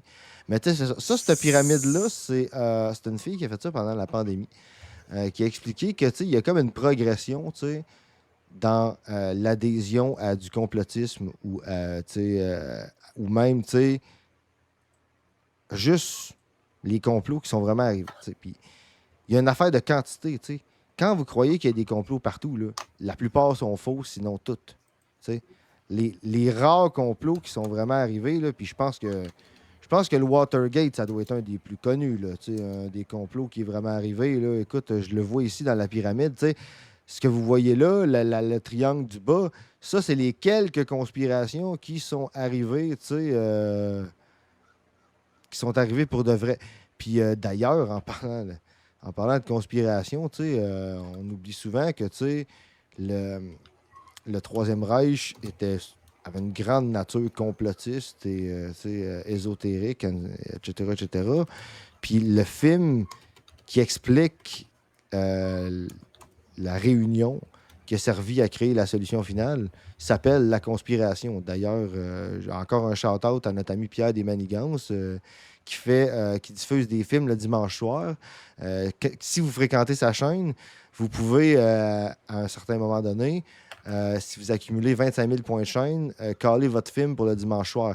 Et j'ai moi-même callé La Conspiration, fait qu'il risque de jouer d'ici un certain nombre de semaines, là, parce que je sais que là, Pierre, il y avait des vacances, puis tout ça. Fait que, mais éventuellement, vous allez voir La Conspiration jouer là, puis tu sais, ça n'est une conspiration, tu sais, du monde qui sont allés, du monde qui ont fait une réunion, puis que ça lui a eu une influence, tu sais. Mais le nombre de ça versus le nombre de conspirations qu'un complotiste peut croire, ben c'est dans la proportion de ce qu'on peut voir ici dans la pyramide, tu sais. Puis vous remarquerez que parmi les conspirations qu'on sait qui ont eu lieu, il y a ici MK Ultra qu'on est en train de checker. Les autres, je les connais pas vraiment. À part le Watergate. Je sais pas, t'en connais-tu, toi, là-dedans, Gab? Je peux grossir le... À peu près tout ce que tu nommes, j'ai au moins une connaissance cursive de. Là. C'est toutes des affaires... ça fait quand même à peu près une vingtaine d'années là, que je suis tangentiellement dans le complot, puis c'est toutes des affaires qui reviennent de temps en temps. Oui. La plupart ont des bases dans la réalité aussi. Là. Il y a beaucoup... le gouvernement des États-Unis, dans ces années-là, il emmenait large pas mal avec la République qui donnait aux frères Dulles de la CIA pour n'importe quoi. Il y avait juste à genre dire le mot. Il y a des communistes en quelque part dans cette direction-là. Puis il y avait carte blanche pour faire ce qu'ils voulaient. Ben oui, puis ça, bien souvent, c'est ça. Ça rentre, justement, ça m'amène à la catégorie au-dessus. C'est de dire, il y a la catégorie ici qu'on appelle We Have Questions. Ben, ça arrive des fois hein, que ceux qui sont dans la catégorie We Have Questions tombent dans la catégorie de complot réel parce que, tu sais, mettons, il y a des documents qui sont déclassifiés, tu sais. Je pense juste au régime de Pinochet, tu sais, l'influence de la CIA, tu sais. il fut un temps où on le savait pas, puis on commence à le savoir un Là, peu plus, tu sais. Jimmy Hoffa, écoute, s'il y a quelqu'un qui l'a trouvé, dites-nous-le, parce que sinon, ben, on va continuer à avoir des questions. Là, il y en a une couple que We live in a simulation, ben là, ça, c'est une question pour les philosophes. Ouais. Si tu veux faire de l'ontologie, là, Ouais, c'est ça, c'est ça. Ça mène à rien de penser à ces affaires-là, à mon humble avis, là, à part de faire Moi, je suis totalement d'accord. de l'ontologie. Moi, je suis totalement d'accord avec toi. Écoute, Nietzsche, c'était un enfoiré, là, mais il y a une affaire sur quoi il avait raison. Là. C'est qu'il disait la réalité qu'on a, là, c'est la seule qu'on a, fait avec. Là. Puis se demander si c'est une vraie ou si c'est une fausse, là, c'est fucking pointless. Parce que, C'est un petit peu, parce que mettons que notre réalité est une illusion, là. Ben, ça voudrait dire que la nature des vraies choses, c'est d'être une illusion. Fait qu'au final, c'est un espèce de raisonnement qui tourne en rond. Le monde qu'on a, c'est celui-là. On fait avec. C'est le seul qu'on a. C'est le seul qu'on n'aura jamais. Puis c'est ça. Puis c'est tout. T'sais. Ou en tout cas, c'est le seul qu'on peut être sûr qu'on a. Fait que je dirais qu'il faut pas mal faire avec puis le prendre comme il est. En gros, c'est ça le... C'est ça l'idée. T'sais. Au-dessus, c'est ça. Au-dessus de ça, là, c'est ça. On commence à quitter la réalité. Puis là, ben là, c'est ça, c'est de dire ce qu'ils appelle la anti-Semitic point of no return. Un coup que tu es rendu là, tu les crois toutes, là, puis tout est un complot. Rendu là, tu fais plus juste. Il n'y a plus juste des complots. C'est t'expliques les choses Wonder, par des complots. Pourquoi Wonder, ça s'appelle the anti-Semitic point of no return? Ben, c'est sûr parce qu'il y en a là-dedans qui ont, je vais dire, une touche d'antisémitisme, même quand c'est pas dit. Mais, tu sais, moi, personnellement, je pense qu'il y en a quand même, tu sais, qui peuvent être qualifiés de complot sans qu'ils soient directement antisémites. Tu sais, par exemple, tu sais, ah, tiens, bon, on a une belle version updatée. Je peux vous dire que celui-là, il n'était pas là pendant la pandémie. Hein? Antifa did January 6, là. Ah, c'est bon, il continue à l'updater. Quelque chose je me l'ai dit, vu, ouais, ça. ouais. J'aime ça. Biden... Il y a encore quelqu'un qui travaille là-dessus. Quelque chose me dit que Biden is a robot, ça va revenir, ça. Genre, il va comme avoir un hype. Je sais pas pourquoi. Ouais, ben, je veux dire, X est un robot. Ouais, mais... Jusqu'à temps qu'il s'en aille, là, d'après moi, là, Biden, il y en a une couple qui vont dire que c'est un robot jusqu'à temps qu'il s'en aille. Mais tu sais, c'est sûr que en haut, même quand c'est pas dit que c'est des juifs, bien souvent ça va targeter du monde qui sont juifs. À ma connaissance, George Soros est juif. Les clones aussi, Woodbreaker. Jusqu'à temps qu'on ait vraiment des clones, ça va être super populaire de dire que tout le monde est un clone. Comme en ce moment, c'est super populaire de dire que toutes les personnes, toutes les femmes que la droite n'aime pas en politique sont secrètement trans. Ah, ben oui, clairement. Tout le monde est trans de nos jours. Là. C'est comme. Surtout les femmes. Le trans agenda, il est haut dans la liste. Oui, il est là, c'est ça. Là. Passer le point antisémitique de No Return. Je trouve ça bizarre qu'ils appellent ça le point antisémitique de No Return. Il va falloir faire un retour là-dessus éventuellement. Ouais. On fait du foreshadowing à l'antipode. En plein ça. On est pro comme ça. Ah non, mais écoute, c'est de même que, tu sais, moi, écoute, approfondir un sujet, c'est clair que, tu sais, dans n'importe quel sujet, il y a tout le temps des sous-sujets que tu touches juste en surface, puis que, tu sais, ça vaut la peine d'approfondir plus tard, là, tu sais. Je regarde ça, qu'est-ce qui est dans au-dessus du Anti-Semitic Point of No Return. Là. Des belles affaires là-dedans. Jewish Space Laser. Là. Hein? Ils ont toutes une tendance hein? antisémitique en quelque part. On peut tous trouver l'antisémitisme quelque part, même si c'est pas carrément dans le titre, là, comme le Rothschild Central Bank. Ouais. US presidential election was stolen. C'est updaté, ça. Ouais. Aussi. Ben, c'est comme ça va avec Antifa de January. Ben oui. Vaccine of microchip, Wayfair, Plandemic, Essential Oil. Feral people in forest, qu'est-ce que c'est ça? Je sais pas. Stevie Wonder isn't blind. Hein? Où ça? OK, mais pourquoi? Il est en haut de la bande en rose, là, à côté d'Elvis. En haut de la bande en rose. Dans la ligne du top de la bande rose. Là. Ok. Juste en dessous de Reality Denial. Ouais, En ok, dessous de ok, ouais, Denial, là. ouais, Stevie Wonder is in blind. Elvis Live. Greta Thunberg is a time traveler. J'ai un petit faible pour celle-là. Moi, sincèrement, là, écoute, callez-moi biaisé là, dû à mon militantisme par rapport à neurodivergence. Là. Mais les mythes sur Greta Thunberg, là, je les adore. Là. Puis, écoutez, là. Encore là, pourquoi qu'à travers un voyage dans le temps? Je le sais pas. Mais écoute. Je l'ai pas vu, celle-là. Ah, il y en a une couple que j'ai manqué. Mais même elle, la troll l'extrême droite, écoute, il y a une fameuse photo où ce qui est posé avec un t-shirt écrit Antifa Superstar. J'adore ça. C'est malade, là. C'est vraiment absolument malade. Puis, tu sais, je vous le dis, là, ceux qui n'étaient pas dans des groupes de neurodivergents au moment où ce qu'elle a fait son call à Andrew Tate, je peux vous garantir que les meilleurs memes, vous les avez pas vus, là. C'était écœurant, là. C'était complètement dément, là. C'était une... Il y en a eu des memes, mais on peut pas toutes les avoir vus. C'est physiquement impossible. Non, mais je veux dire, je voyais une différence de quantité notoire entre les groupes moyens, tu sais, genre, tu sais, entre les différentes pages, mettons, qui n'étaient pas spécialement axées neurodivergence, puis les pages qui étaient spécialement axées neurodivergence, c'était une avalanche de memes de Greta Thunberg, là, son fameux call où ce qu'elle a dit « That's what happened when you don't recycle your pizza box ». Hey, c'était... moi, aujourd'hui, là, à chaque fois que je vois Andrew Tate, là, j'ai comme une pensée. J'ai comme... c'est comme...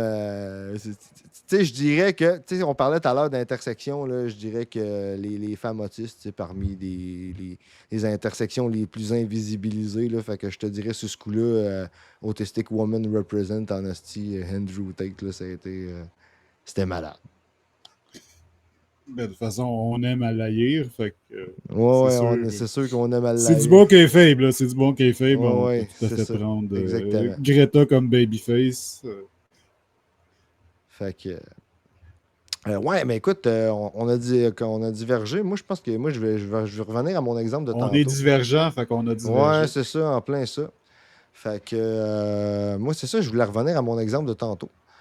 Je vais juste checker quelque chose. Ouais, parfait. On est de retour en face-to-face. Merci, House of Roux, pour ton encouragement. Ouais, merci, House of Roux. Vétéran créateur de contenu. Effectivement. Fait que, ouais, c'est ça, je voulais revenir à mon exemple tantôt, tu sais, de privé. Écoute, c'est très anecdotique, OK? C'est pas une étude. Mais, tu sais, moi, je pense que ça prend des deux. Tu sais, ça prend des statistiques pour savoir à quel point ça arrive dans la société. Puis ça prend des études pour savoir, tu sais, c'est quoi les phénomènes qui sont plus invisibilisés, etc., etc. Mais ça prend aussi des fois des exemples un peu plus visuels, un petit peu plus, tu sais, là... Juste pour être capable de se figurer à l'échelle individuelle, ça donne quoi, tu sais? Puis c'est ça, le centre que je parlais tantôt, qui est dans mon coin, qui est, je vais dire, comme je dis, un centre où tu arrives, tu n'as pas besoin de t'inscrire d'avance, il y a pas de, tu sais, ils vont te prendre comme côté, puis tu sais, comme tu arrives, puis... Il y avait une de mes chums de filles qui avait besoin d'aide pour sa carte d'assurance maladie, fait qu'elle s'en va là. Elle est en train de parler à l'éducateur qui était là. Il y a un gars qui rentre dans le centre. Il s'assit à terre. Il se met à hurler au meurtre. Puis il se met à se tapocher sa tête du plus fort qu'il est capable. Puis il arrête pas. Puis il arrête pas. Puis il arrête pas. Tu sais, une situation tellement, je vais dire, critique, que même la formation des éducateurs sur place, là, ça veut dire fuck all. Là. Rendu là, c'est down to ta basic empathie. Rendu là, ça tient à ton empathie de base, là, qu'est-ce que tu vas être capable de faire. Là. Tout le monde qui est là a essayé. Du monde qui fréquentait le centre, des éducateurs, tout le monde. Au bout d'à peu près 3/4 d'heure, il a fini par arrêter de lui-même. La question qui se posait, tu sais, comment moi et ma chum de fille, on a comme analysé ça, si on veut. On se disait, tu sais, ce gars-là, on ne sait pas s'il s'est mis à avoir des problèmes de consommation. Ben, il y avait probablement des problèmes de consommation, puis il y avait probablement des problèmes de santé mentale. Tu sais, c'était plutôt clair. Mais la question de savoir, est-ce qu'il y a eu des problèmes de consommation parce qu'il y avait des problèmes de santé mentale direct en commençant, puis que ça a diminué ses chances, puis que ça a augmenté ses chances d'avoir des problèmes de consommation, ou bien l'inverse, est-ce qu'il y a eu des problèmes de consommation pour un paquet d'autres raisons, puis qu'à longue, il a développé des maladies mentales? Ben, tout ça est lié, en fait. C'est ça, exact. Le fait d'avoir des problèmes mentaux, ben, ça augmente tes chances d'avoir des problèmes de situation, qui augmente tes chances de tomber dans la ça a un effet consommation boule de pour neige. compenser. Quand Puis on ça va nuire à ta santé mentale, qui va nuire à ta situation. Ben oui, c'est ça, exactement. Quand on s'il n'y a rien pour briser le cycle, c'est ça. Ben, ça finit comme ça. Tu sais, quand on parlait d'intersections qui s'amplifient l'une l'autre tantôt, ben, c'est un peu ça. Puis, tu sais, on se disait justement que ce gars-là, c'est probablement, tu sais, un peu des deux, tu sais.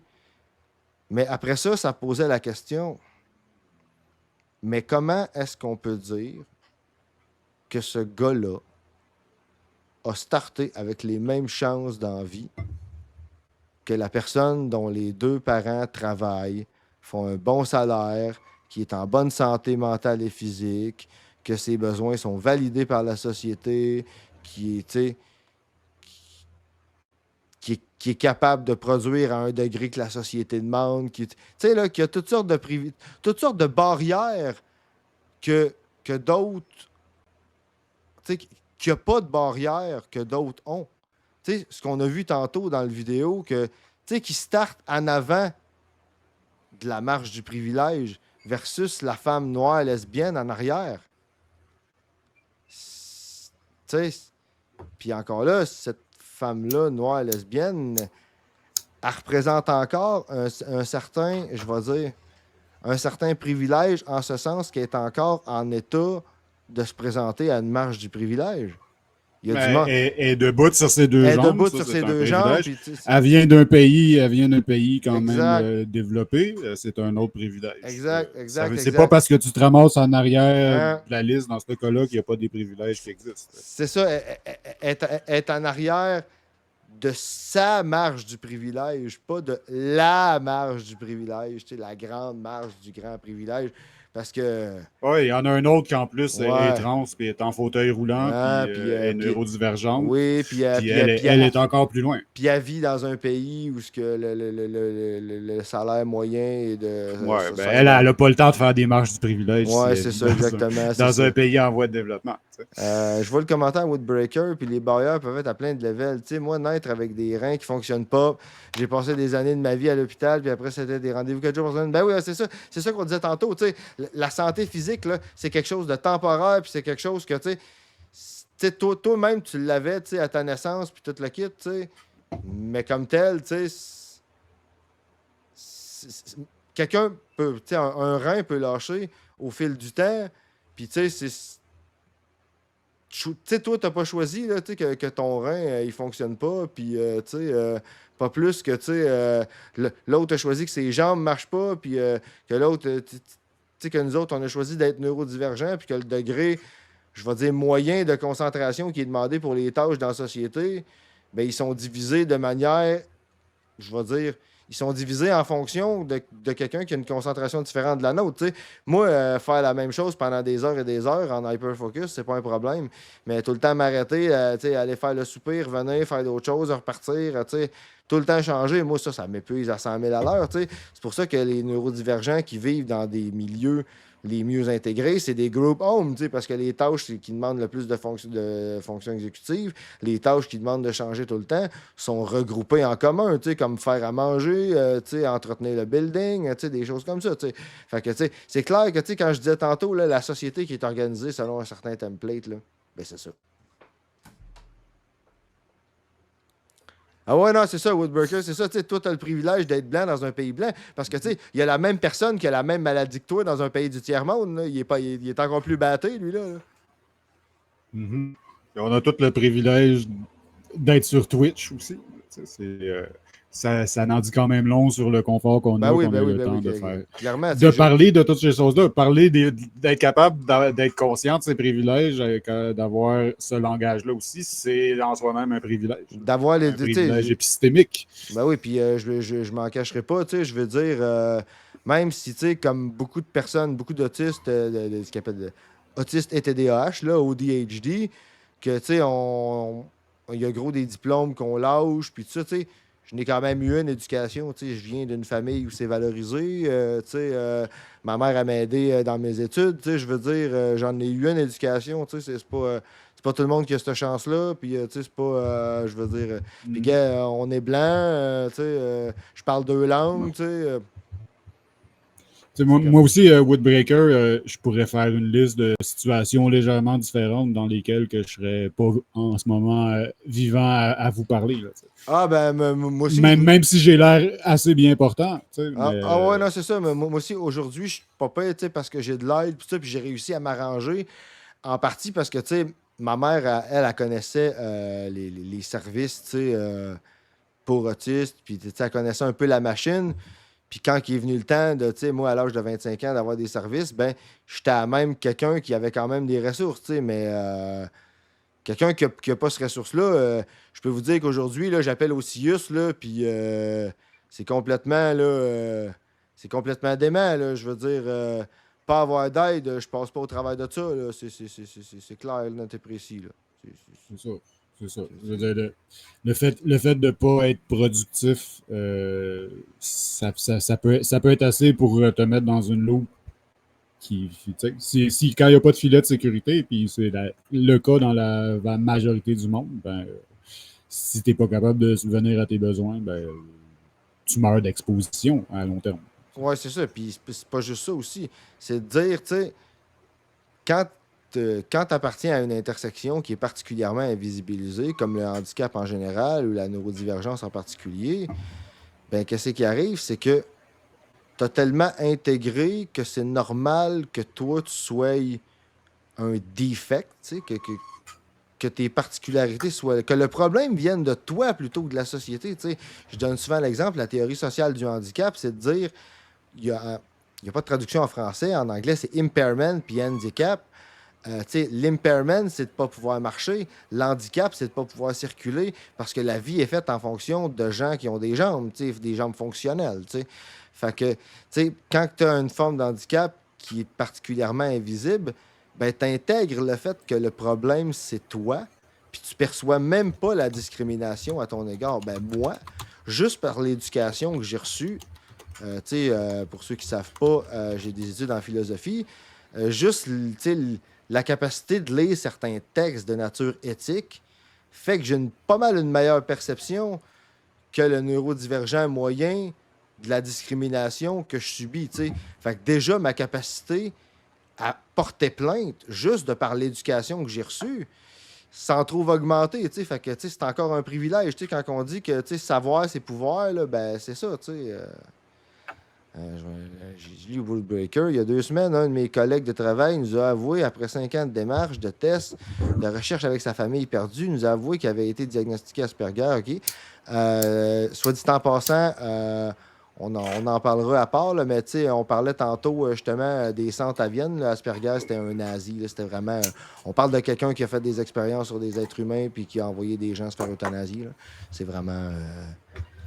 On va vous le rappeler souvent. Ouais, on va en parler souvent de Asperger. Mais on vous rappelle aussi de ne pas vous sentir mal parce que il y a quand même. Ici, on a affaire quand même à, je vais dire, la connaissance humaine qui progresse normalement. Là, je veux dire, le livre qui nous l'a confirmé est traduit depuis pas longtemps. Même l'étude en anglais est publiée depuis pas super longtemps. Fait que, tu sais, on fait vraiment. En fait, on passe l'information plus qu'on chicane les gens. Là, En fait, Woodbreaker, ils ont utilisé ce terme-là pendant un certain temps, mais c'est plus dans le DSM. Ça devrait plus. Je veux dire, il ne devrait plus avoir de nouveaux diagnostics d'Asperger dans notre. Ah oui. Ceux qui sont habitués à ce mot-là, on ne va pas leur taper sa tête pour qu'ils s'appellent comme qu'on veut qu'ils s'appellent, là, mais c'est ça. Mais c'est Ça ça. a été retiré. Mais- À cette heure, c'est tout des degrés du trouble du spectre de l'autisme. Ouais, puis même la question de degré est mis en question. Ben, d'ailleurs, Ouais, ouais. tu sais, quand on parle d'intersection. On y arrive. Oui, c'est ça, on y arrive en fait. Quand on parle d'intersection, ben c'est ça, c'est de dire qu'à cette heure, on a une approche constructiviste. Tu sais, quand on parle, tu sais, on en parlait justement avant le show. Tu sais, à cette heure, on dit neurodivergent. Puis on fait je vais dire, une espèce de profil. Tu sais, on parle de traits que tu as, tu sais, parce que premièrement, tu sais, pendant longtemps, avec ce qu'on appelait le paradigme de la pathologie, les gens cherchaient les troubles. Ils cherchaient à identifier les maladies, entre guillemets. Fait que, tu sais, il y avait tendance à faire des ensembles, tu sais, en fonction des gens qui se présentaient dans leur bureau, en fonction de, tu sais, puis ça, c'est très biaisé, puis c'est très, tu sais, par exemple, comme les attentes ne sont pas les mêmes à l'égard des hommes puis des femmes, les chances de consulter pour un homme puis une femme ne sont pas les mêmes direct en partant. Fait que ça invisibilise les femmes neurodivergentes. Il y a un paquet d'inégalités qui sont sujets à ça. Puis, tu sais, c'est de dire... Même au Canada, là, je veux dire, les Noirs aussi, là, oui, des cas... les autistes noirs sont plus susceptibles d'être ça va être plus long. Ouais, c'est ça. D'être diagnostiqué Ça- avec ça- des troubles de comportement, puis des risques de violence, puis blablabla, plutôt que d'avoir un diagnostic de TSA. Tu sais, je veux dire, plus tu es un homme blanc, etc., est-ce qu'il y a male presenting, white, plus tu as de chances que Je veux dire, dans le cas des Noirs, même au Canada, même encore aujourd'hui, il y a encore une tendance à penser qu'ils sont plus tolérants à la souffrance. Là. Puis on parle de souffrance psychique et ou physique. Là, voyons donc, tu me niaises, toi. C'est des affaires qui arrivent encore. C'est des histoires que j'entends encore, des médecins qui ont tendance à assumer ça. Là, non, mais là tu sais, rendu là, c'est carrément raciste. Là. Oui, il n'y a pas d'autre mot pour ça. Définitivement, Non, on est pas mal non, mais dans le top du racisme. Non, mais il y a une chose que vous allez vous habituer ici à l'antipode. Là, ici, on appelle, je dis souvent, on appelle un chat, puis un facho. Fait que, tu sais, si c'est raciste, on va dire que c'est raciste. Puis si c'est sexiste, on va dire que c'est sexiste. Puis on va aussi expliquer la différence entre quelque chose de raciste, qui est, je vais au niveau que j'appelle, moi, du privilège, justement, tu sais, puis quelque chose qui est de la bigoterie, on ne s'étendra pas là-dessus, là, mais écoute, c'est quelque chose que moi, Gab, éventuellement, je veux parler. Là, fait que je sais pas, toi, t'en as sûrement long aussi à dire là-dessus. Il me semblait qu'on avait déjà préparé quelque chose pour ça, mais pas pour asseoir. Ouais, non, c'est ça, c'était pas pour asseoir. Fait que, mais vous pouvez vous attendre à avoir une différenciation là, de ça éventuellement. Mais écoute, le début, tu sais, c'est de parler du privilège, puis d'intersection, puis, tu sais, de comprendre vraiment qu'est-ce que c'est. Puis, tu sais, juste pour continuer avec le constructivisme. Le constructivisme, c'est la même chose que la sociologie des genres. Tu sais, quand on dit que être une personne trans, c'est quelqu'un pour qui la performance hétéronormative qui a été donnée à la naissance n'est pas naturelle, bien, quelqu'un de neurodivergent, c'est quelqu'un pour qui la performance neuronormative qui a été donnée à la naissance n'est pas naturelle. Il faut voir ça comme... ce qu'on appelle, tu sais, comme on parlait de la normalité tantôt, nos actions en société, écoute, ça ben, d'ailleurs, on devance un peu, ça va être...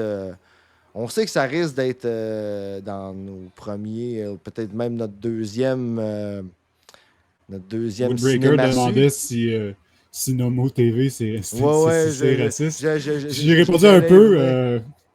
Il faut s'habituer à mon ton un peu sarcastique. C'est un peu raciste. On s'entend que c'est quand même ce qui se fait de pire au Québec. Oui, Nomos TV. Ah non, mais écoute, en plus, c'est drôle que ce soit Woodbreaker qui parle de ça parce que permettez-moi de vous dire, tout le monde, que Woodbreaker, ici présent, a trouvé le surnom que moi, écoute, je suis pas capable de me l'enlever de la tête. Il est vraiment trop écœurant pour Alexandre Cormier-Denis de Nomos TV, il l'a appelé une fois le Denis Coderre des pauvres. J'ai vraiment trouvé ça absolument écœurant. Écoute, moi, je le regarde. Moi, c'est ça ou Sigmund Freud, hein, parce que quand je regarde Nomos TV, là, je regarde son style de veston-cravate, là, puis tout, là. Puis il est tellement conservateur, là, il est conservateur jusque dans son style de veston. Puis je me dis tout le temps qu'il a l'air d'être allé déterrer Sigmund Freud pour y voler son veston. Parce que ça me fait penser à des vieilles photos de Sigmund Freud que je voyais quand j'étais à l'école. C'est le veston, une espèce de tweed là, avec les motifs... non, même pas, c'est pas du tweed. Le tweed, c'est. MBC, c'est du tweed. Pas du tweed, là, mais tu sais, de l'espèce de. C'est un genre de velvet, là, faux velvet. Je vois notre ami Pierre Les Manigances qui est drette là, qui est venu nous voir. C'est vraiment écœurant. Salut Pierre. Salut Pierre. Tu t'ennuies pas trop de streamer à soir? Ouais, non, on a vu que tu avais annulé ton stream. Beaucoup de jobs. Écoute, des choses qui arrivent. Nous autres, on commençait, fait que... Écoute, là, on est à un de tes sujets que t'aimes bien, Pierre, qui est l'intersectionnalité. On est en train d'expliquer c'était quoi, puis... ben là, tu sais, c'est sûr que... Ben, ça fait 1 heure qu'on explique c'est quoi. Ouais, c'est ça. On a divergé un peu, tu sais, mais... 1h30. Ouais, c'est ça. On est divergents, nous. Exactement, fait que... on expliquait justement en quoi que la neurodivergence, c'est une intersection de plus qui se rajoute. Là, c'est un peu le dernier, le last kid on the block, ou le dernier boss, comme a dit Gab. Puis c'est ça, ben, quand je disais qu'on devançait un peu, là, que ça va être un de nos deux, probablement notre deuxième cinéma-su, ben, la question de la sociologie des genres qui est basée sur les théories d'une femme... je suis pas sûr que... Je suis pas sûr qu'elle s'identifie comme une femme encore, mais il faudrait vérifier en anglais la totale nomenclature de Judith Butler. Mais je sais que dans la vidéo qu'on va regarder, ils sont référencés comme they en anglais. Fait que, mais c'est ça, c'est basé sur la théorie de Judith Butler. Puis j'annonce notre deuxième cinéma-su là, qui va être un Philosophy Tube, qui est une chaîne qu'on va vous présenter. Tu passes au-dessus de ma tête, là. Ouais, tu passes au-dessus de ma tête. Ouais, je passe au-dessus. Là, tu l'annonces au chat. Ouais, je l'ai.